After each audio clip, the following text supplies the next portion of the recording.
There have been times that my life has been greatly affected by the kindness of strangers. Draw tip high and real slowly. I was that stranger the other day. And I tell this story at the risk of sounding like I'm bragging about how kind I am. But to tell the truth, I didn't really feel like helping anyone that day. I had just seen a gigantic koi feeding in shallow water, and I wanted to catch him. Aggressively, don't they? Said they hit the waxworm real aggressively. I didn't want anyone else to catch him. But when I noticed a young boy watching me fish, something inside said, "You should put this kid on a fish. He needs that." This was before he told me he had never caught a fish before. Is it coming in?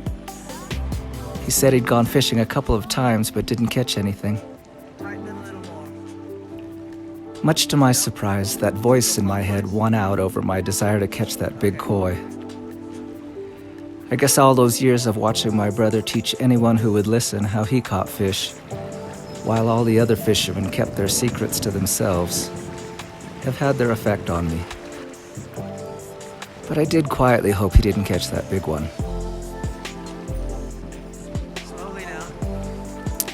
Now, not only was I a stranger, but in a black hoodie and dark glasses, I probably didn't look like the friendliest character.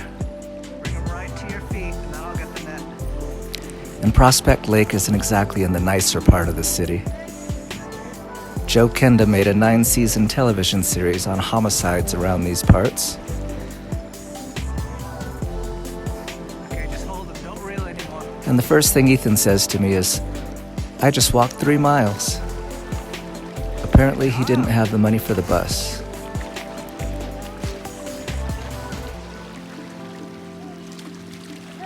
Good job. He said he liked to come to the lake and watch people fish. You gotta like that. So I had broken my microlight rod and attempted to fix it, and I was at the lake that day to see if it would hold up. Okay, smile. It did. I was catching them pretty good when Ethan showed up, Go now. but the wind had just started to pick up, and that always makes split-shotting dough balls difficult. We couldn't see the line even with polarized sunglasses, so he was late in setting the hook.